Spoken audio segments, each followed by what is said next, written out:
They say the eyes are the windows to the soul, but for Elias, they were his entire world. He lived in a world of pigment and proportion.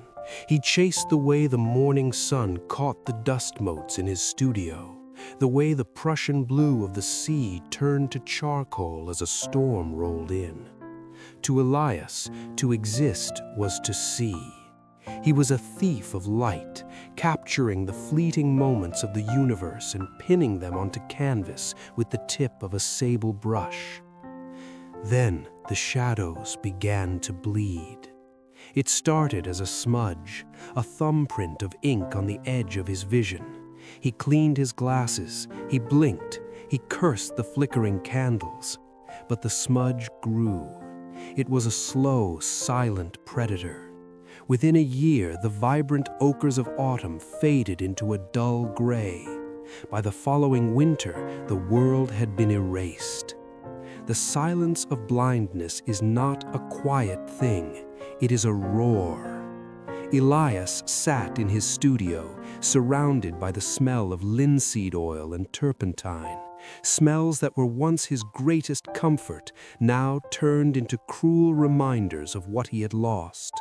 He would reach out to touch a canvas, and his fingers would find only a flat, cold void.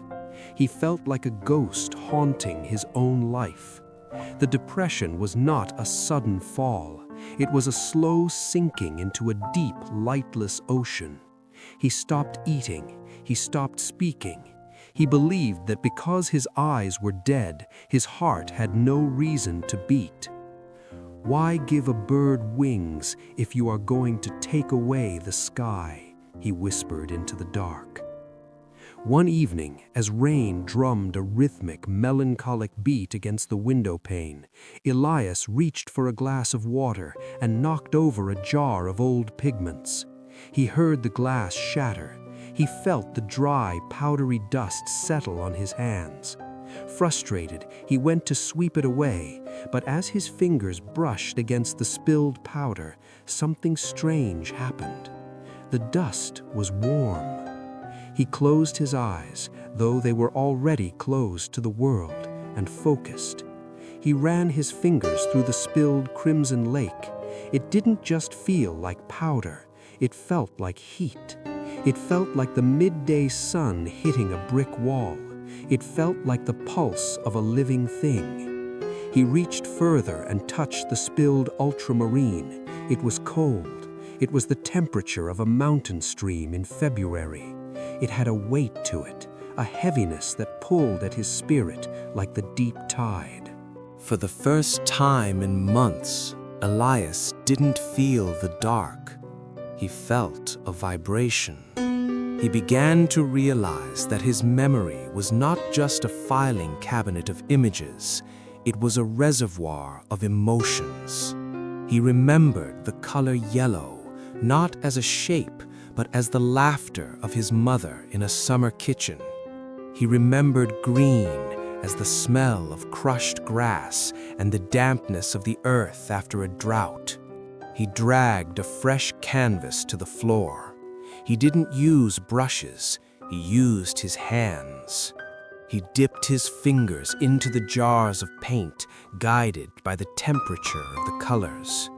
He began to weave. He painted the memory of a sunrise, not by how it looked, but by how it felt on his skin. He smeared the warm yellows at the top, feeling the radiation of hope. He grounded the piece with the heavy, cold purples of the earth's shadows. He was no longer a painter of sights, he was a weaver of shadows. His strokes were thick, messy, and violent. There was no more precision, only passion. He was pouring his grief, his anger, and eventually his acceptance onto the fabric.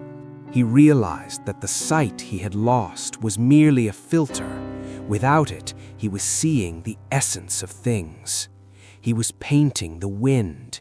He was painting the sound of the rain.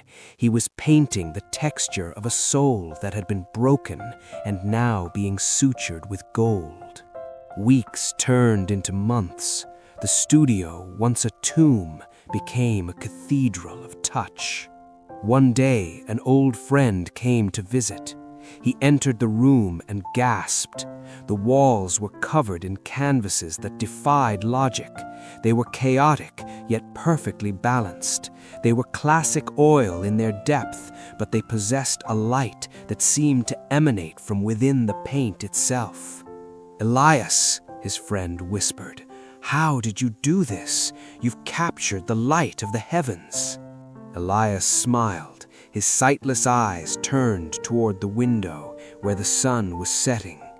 He could feel the orange glow pressing against his cheeks. "I spent my whole life looking at the world, but it was only when I went blind that I finally saw it. The eyes see the surface, the heart sees the truth.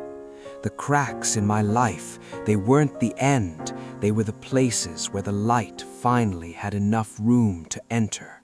Elias realized that his masterpiece wasn't a painting on a wall.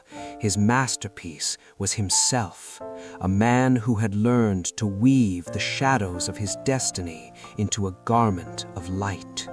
He was no longer afraid of the dark, for in the darkness he had found a spectrum that never fades. He had found that even when the world goes black, the soul remains a prism, waiting for the courage to shine. And so the weaver continued his work, painting one stroke at a time, proving to the world that the most beautiful things are not seen with the eyes, but felt with the courage to remain broken until we are whole in a different way.